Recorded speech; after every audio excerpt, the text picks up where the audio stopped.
yang akan kita gunakan di penilaian sumber daya alam. Jadi nanti ekonomi core yang akan kita gunakan adalah konsep willingness to pay. Jadi kita akan mengulas sedikit tentang willingness to pay karena konsep willingness to pay ini akan kita gunakan di penilaian sumber daya alam. Di pertemuan-pertemuan berikutnya saat kita mulai mengaplikasikan teknik-teknik yang akan kita gunakan di dalam penilaian sumber daya alam. Jadi kita nanti akan mengulas bentar deh apa yang telah kita pelajari di ilmu ekonomi mikro.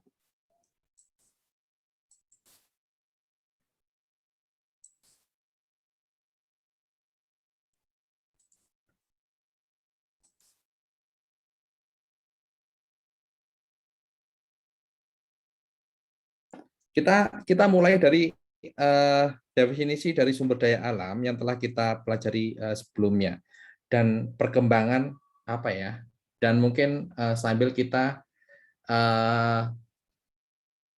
memperbarui pemahaman kita terkait dengan pengertian sumber daya alam, karena sampai dengan pertemuan ketiga ini sudah ada tambahan informasi terkait sumber daya alam. Nah, awalnya sumber daya alam itu di awal pertemuan itu kita definisikan sebagai faktor produksi yang disediakan oleh alam.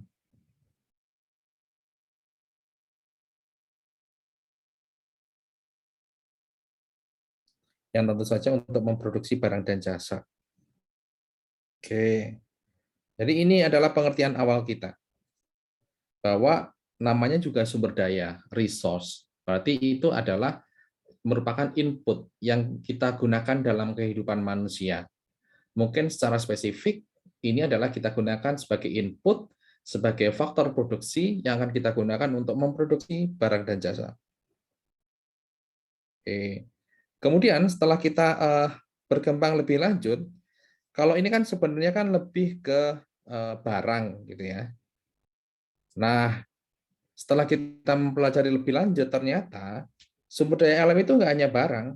Jadi ada yang berupa barang, ada yang berupa jasa lingkungan.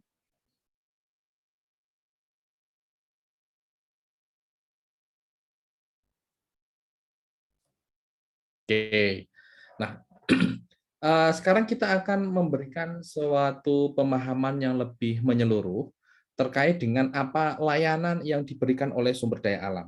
Nah, dari sini kita bisa mengkategorikan, sebenarnya kita menyimpulkan deh semuanya dari pembelajaran awal kita sampai dengan sekarang ada tambahan informasi, ada 4 layanan dari sumber daya alam atau ekosistem atau lingkungan gitu ya. Jadi kita akan membuat suatu pandangan yang lebih komprehensif, yang lebih menyeluruh terkait dengan apa sebenarnya layanan atau fungsi dari sumber daya alam atau lingkungan. Oke, yang pertama kita kategorikan bahwa layanan sumber daya alam itu sebagai jasa penyedia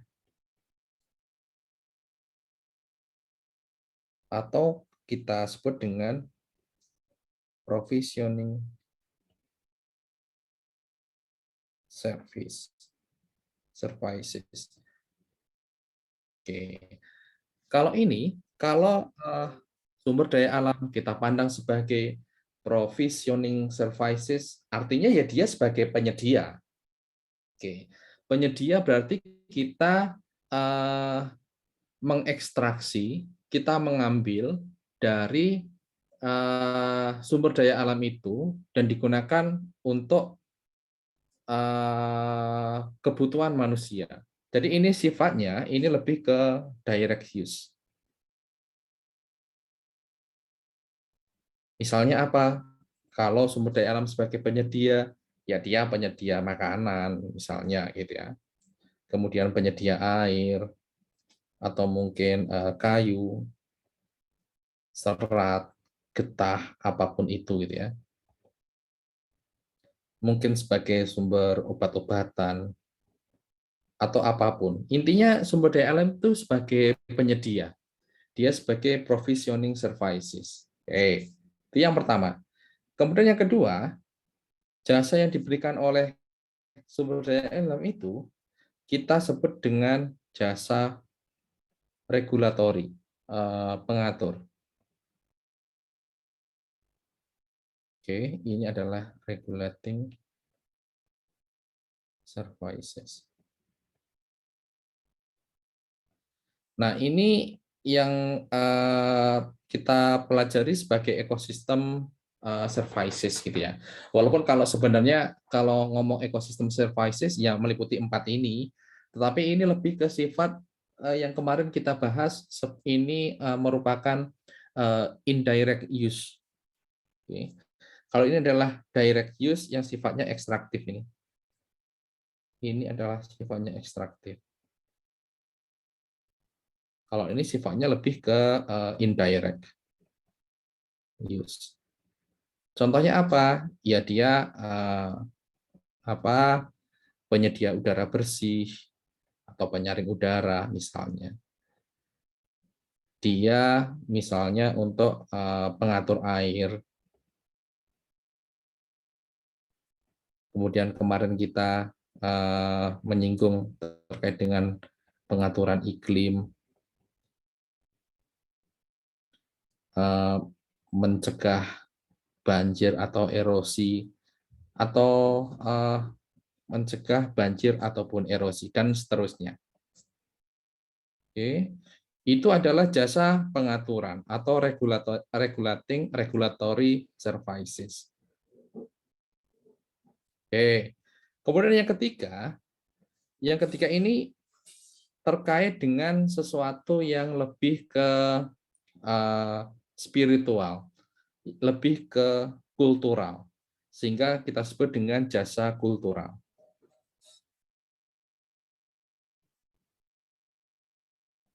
atau cultural services. Nah, kalau ini kaitannya lebih ke apa ya? Yang kita sebut dengan direct use, tetapi dia lebih ke sifatnya tidak ekstraktif, gitu ya. Ini sifatnya lebih ke non ekstraktif. Contohnya apa? Ya contohnya ini digunakan untuk tourism, pariwisata. Kemudian ini digunakan untuk spiritual ataupun yang lainnya, termasuk inspirasi misalnya gitu ya. Inspirasional dan seterusnya. Ini kalau kita sebut dengan jasa kultural. Dan satu lagi, ini sebenarnya definisi ini saya ambil dari Millennium Ecosystem Assessment. Nah, satu lagi yang merupakan jasa dari lingkungan, ini kita sebut dengan supporting, jasa pendukung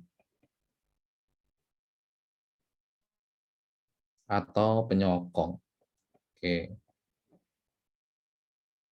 Ini lebih ke supporting tadi sifatnya. Nah, saat alam, sumber daya alam itu dia fungsinya sebagai pendukung, pada dasarnya ini intinya adalah dia itu sebagai tempat untuk keanekaragaman hayati.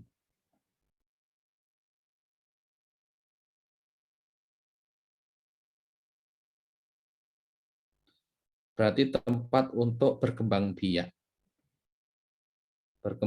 spesies dan seterusnya.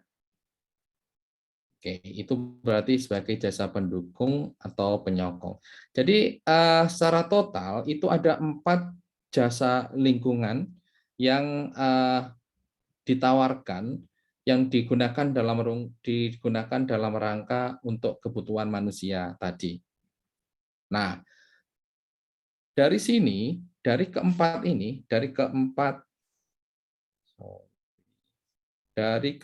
sumber daya alam ini, sebenarnya kita bisa menyimpulkan bahwa sebenarnya sumber daya alam dan lingkungan itu digunakan untuk meningkatkan well-being. Well-being.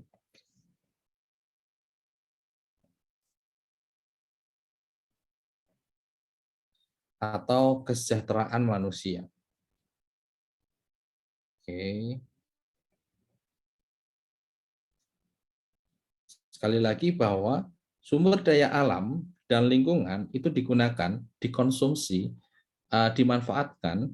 Tujuan akhirnya adalah untuk meningkatkan kepuasan, untuk meningkatkan kesejahteraan manusia, untuk meningkatkan well-being manusia. Nah, ini channelnya untuk meningkatkan kesejahteraan manusia ini, channelnya bisa langsung ataupun tidak langsung.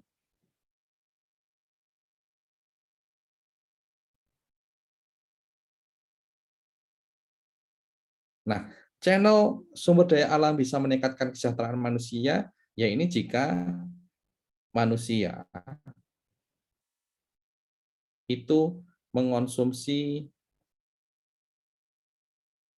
sumber daya alam ya secara langsung. Dia misalnya memanfaatkan kayu di hutan, dia manusia tersebut menggunakan air yang mengalir misalnya di sungai, kemudian misalnya mengambil buah-buahan ataupun buruan di hutan, mengambil ikan, kemudian dikonsumsi, akhirnya ya akan meningkatkan kesejahteraan masyarakat. Itu adalah channel langsung.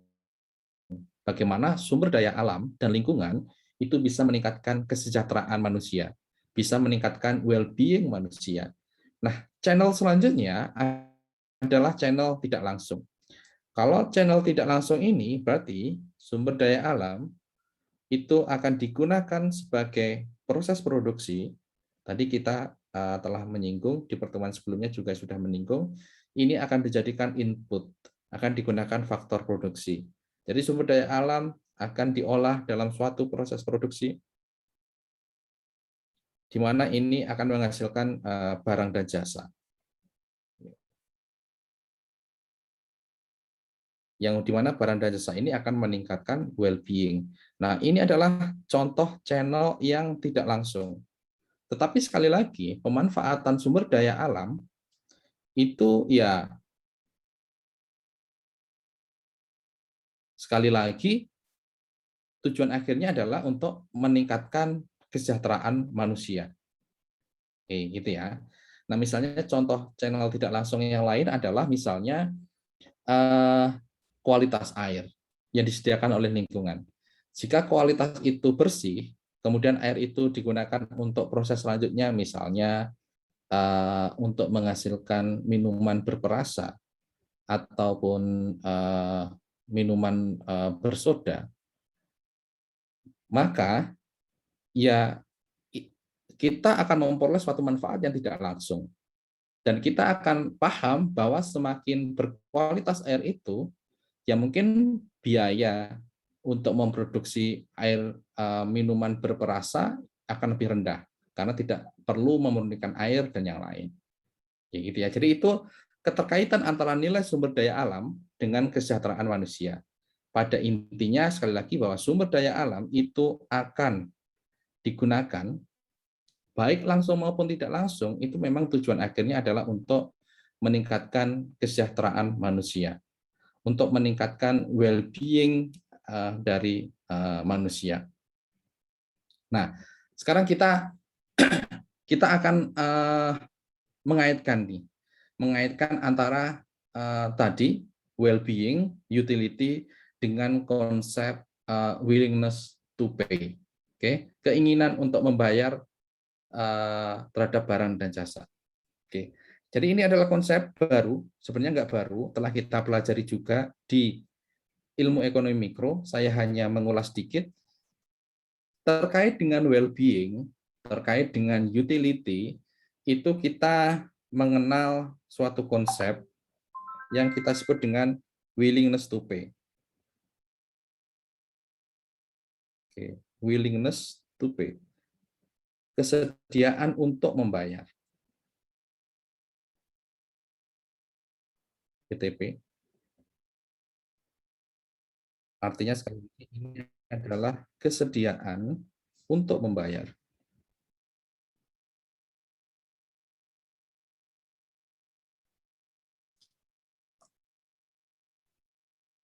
Nah, willingness to pay di sini ini mencerminkan adalah jumlah maksimum uang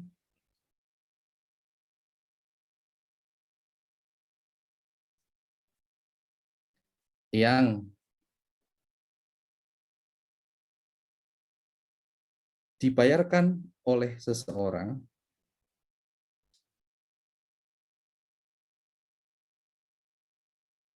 untuk memperoleh barang dan jasa.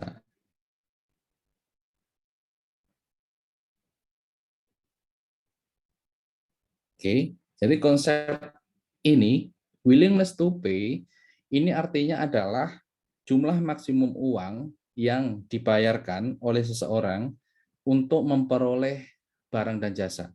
Jadi seseorang itu bersedia untuk memperoleh barang dan jasa dengan harga maksimum sebesar willingness to pay ini, dengan harga maksimum WTP ini. Nah, konsep yang mirip dengan willingness to pay ini adalah willingness to accept atau WTA. Nah, kalau ini sebenarnya prinsipnya sama, tetapi mungkin pemicu kegiatannya itu berkebalikan atau berbeda.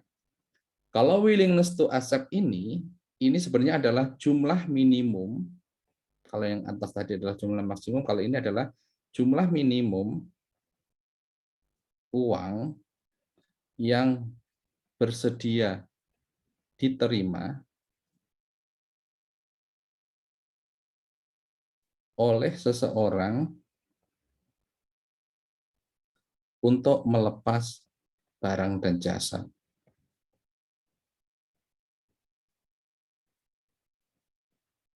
Oke, gitu ya.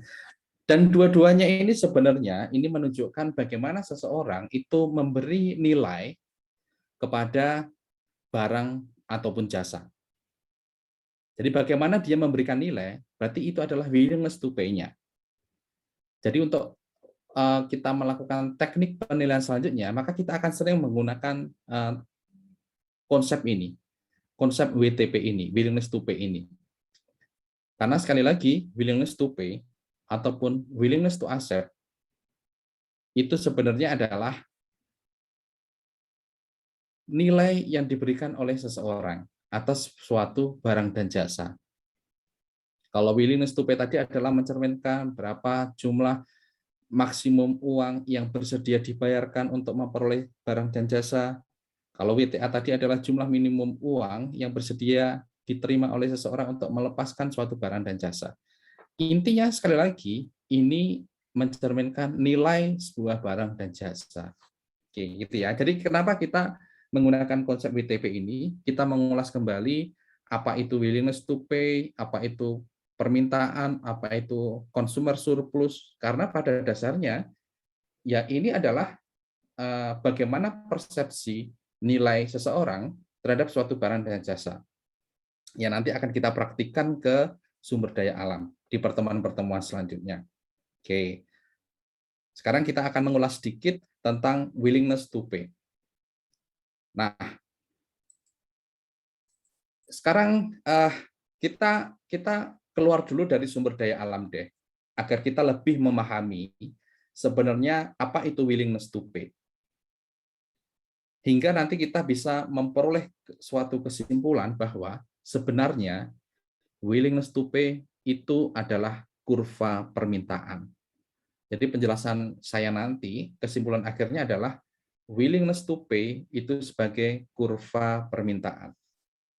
Oke, sekarang kita ke kasus. Misalnya, pasarnya adalah jam tangan. Misalnya barangnya adalah jam tangan sekarang. Di dalam pasar, asumsinya ada 4 orang. 4 orang ini sebagai pembeli nih, 4 orang ini. Anggap aja ini A, Ali, B, Brian, C siapa ya? Charlie, dan Doni misalnya. Ada 4 orang ini. Dia di dalam pasar, dia sebagai konsumen jam tangan. Nah, masing-masing orang ini mempunyai persepsi harga, persepsi nilai yang berbeda terhadap jam tangan. Misalnya nih, Ali itu mempunyai willingness to pay, kesediaan untuk membayar jam tangan Apple Watch misalnya. Oke, kita baca ini jam tangan. Ali bersedia membayar misalnya biar bulat $100 deh. Oke. Dia berani membayar $100 untuk jam tangan itu. Brian lebih kecil misalnya hanya 80. Charlie lebih kecil lagi misalnya 70. Doni paling kecil. Dia hanya berani membayar atau memberikan nilai 50 kepada jam tangan itu. Nah, di sini kita dari kondisi ini kita bisa menyusun suatu kurva. Oke, kita membangun suatu kurva di mana ini adalah hubungan antara price dan ini adalah quantity. Oke. Kuantitinya misalnya ada 4, 1, 2, 3, 4. 1, 2, 3, 4. Oke, dan ini adalah harganya 1, 2, 3, 4, 5, 7, 8, 9. Oke, misalnya adalah 100, setiap kenaikan adalah $10. Ingat, sumbu vertikalnya adalah price, sumbu horizontalnya adalah quantity. Sekarang saya akan menggambar willingness to pay tadi. Saat harganya di atas 100.000, maka siapa yang akan membeli jam? Saat harganya di atas 100.000, siapa yang membeli jam? Tidak ada, Pak. Tidak ada. Karena tidak ada, kuantitinya 0. Oke, sorry. Ini bukan apa ya? Oke, ini bisa. Nggak mau dia. Oke, yang kebaca saya salah nyoret tadi. Seharusnya di sini. Oke, di atas 100 dia 0. Saat harganya tepat 100, apakah ada yang membeli jam? Saat harganya 100? Ada. Ali, Pak. Ada, Pak. Ali. Iya. Ali membeli jam. Harga 90 hanya Ali sampai dengan misalnya di sini. Sampai harga 80, di atas sedikit 80 Ali. Kalau harganya sudah 80, sekarang yang membeli ada 2, Ali dan Brian. Jadi ada 2 yang membeli di sini. Saat harganya 70, sekarang tambah 1 lagi.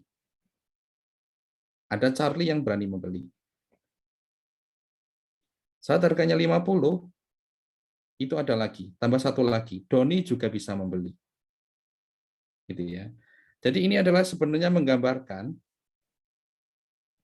willingness to pay atas berbagai tingkat harga. Oke, sekali lagi ini adalah menggambarkan willingness to pay dari beberapa tingkat harga. Nah, asumsi kita kan tadi kan ini kan hanya di dalam pasar hanya 4 orang. Dan masing-masing itu mempunyai willingness to pay yang mungkin selisihnya itu dalam selisih rentang $10 tadi.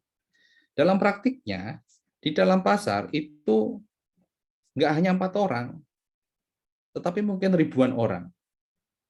Akibatnya apa? Akibatnya kurva yang berundak-undak tadi, dia itu sebenarnya akan menjadi mulus seperti ini. Karena penurunan willingness to pay-nya kecil dan mungkin quantity yang diperjualbelikan juga apa namanya, penambahannya juga presisi gitu ya. Oke. Nah, ini sebenarnya adalah kurva permintaan. Karena kurva permintaan ini menggambarkan hubungan antara harga dengan jumlah yang diminta, quantity demanded. Kurva yang menggambarkan hubungan antara quantity demanded dengan berbagai tingkat harga. Itulah kurva permintaan. Nah, di sini kita bisa membuat suatu simpulan bahwa sebenarnya willingness to pay ini adalah kurva permintaan.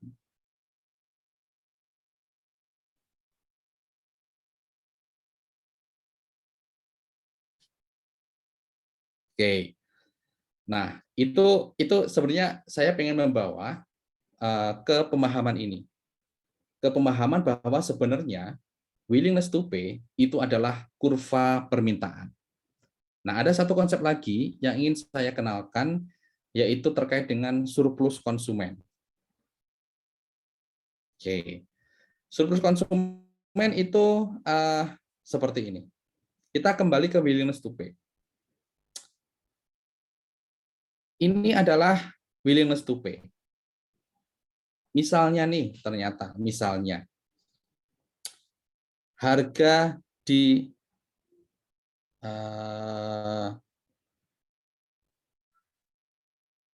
harga yang ada di pasar terkait dengan jam tadi itu adalah misalnya 80 dolar. Oke. Misalnya 80, sekian dolar gitu ya, 80,00 sekian dolar. Jadi misalnya di sini. Oke, 80. Nah, di sini saat harganya 80 ini yang hanya bisa membeli adalah hanya Ali. Dan dia mempunyai willingness to pay 100. Dia mempunyai kemampuan dan keinginan untuk membeli 100, ternyata harga di pasar cuma 80. Maka selisih antara willingness to pay dengan harga, inilah yang kita sebut dengan surplus konsumen. Dan ini yang menikmati hanya Ali, karena harga 80, sekian-sekian yang bisa membeli hanya Ali, dan Ali willingness to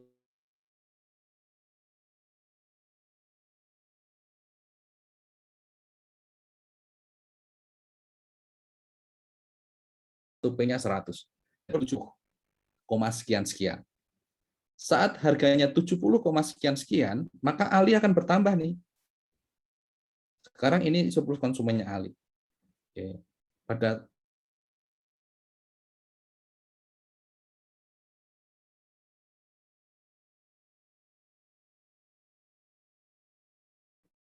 itu willingness to pay-nya adalah 80. Sehingga saat harganya 70, sekian-sekian, maka dia juga memperoleh konsumen surplus. Nah, ini adalah konsumen surplus konsumennya Brian di harga 70.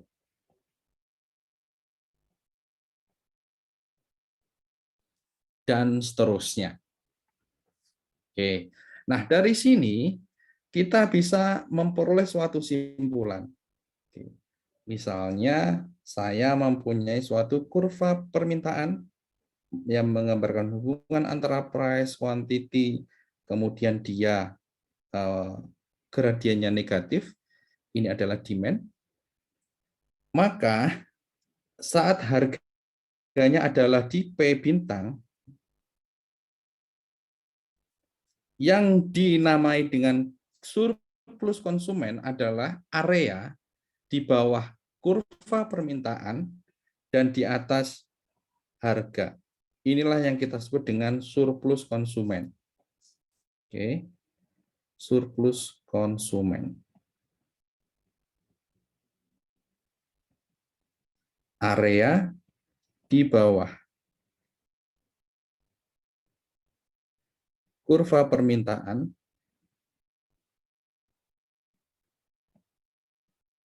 dan di atas harga. Ini yang kita sebut dengan surplus konsumen. Oke, gitu ya. Jadi ini adalah konsep-konsep yang perlu kita pahami terkait dengan ekonomi mikro. Jadi secara spesifik adalah hal ini gitu ya, yang perlu kita pahami. Oke, terkait dengan willingness to pay dan surplus konsumen. Dan konsep ini akan kita gunakan nanti di saat kita sudah mengaplikasikan teknik-teknik penilaian di dalam sumber daya alam dan lingkungan ini. Oke, gitu ya. Itu adalah konsep dengan willingness to pay dan surplus konsumen. Oke, sampai di sini silakan kalau ada pertanyaan terkait dengan willingness to pay dan surplus konsumen, bagaimana mengukurnya? Silakan. Ini hanya pengenalan aja, nanti bagaimana mengaplikasikannya di pertemuan berikutnya.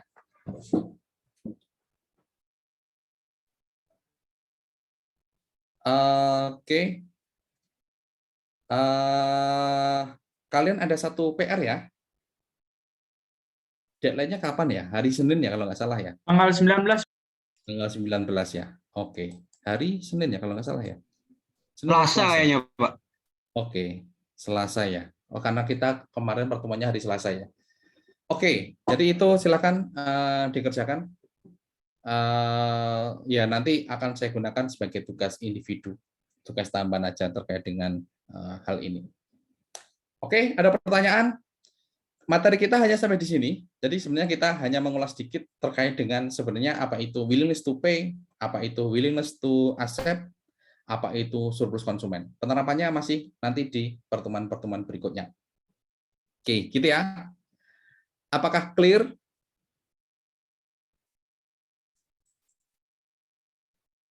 Oke. Sebagai recap deh, sebelum kita menutup hari ini. Kalau saya mempunyai kurva permintaan, bagaimana saya mengukur surplus konsumen? Ada kurva permintaan dan ada harga, maka surplus konsumen itu area mana? Di bawah kurva permintaan di atas harga. Di bawah kurva permintaan di atas harga, gitu ya. Itu pancingan yang mungkin nanti akan kita gunakan. Sebenarnya ada konsep surplus produsen juga, tetapi mungkin nanti tidak relevan dengan pembahasan terkait dengan penilaian sumber daya alam. Jadi kita hanya khusus menganalisis terkait dengan surplus konsumen ini. Kemudian satu lagi, informasi apa yang kalian dapat terkait dengan hubungan antara willingness to pay dengan kurva permintaan.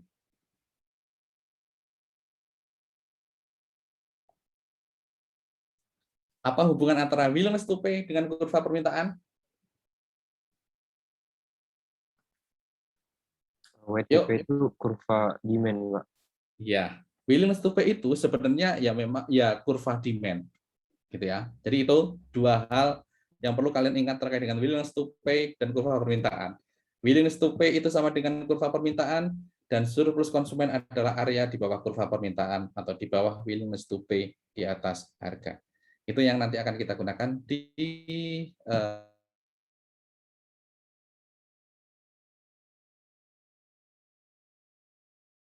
teknik-teknik sumber daya alam. Ada pertanyaan? Minta bagi catatan.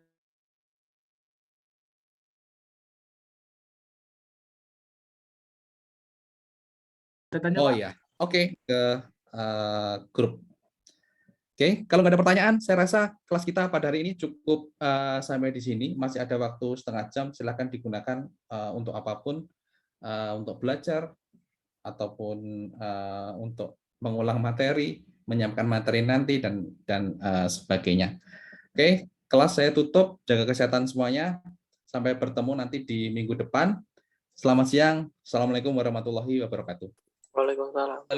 Terima kasih, Pak.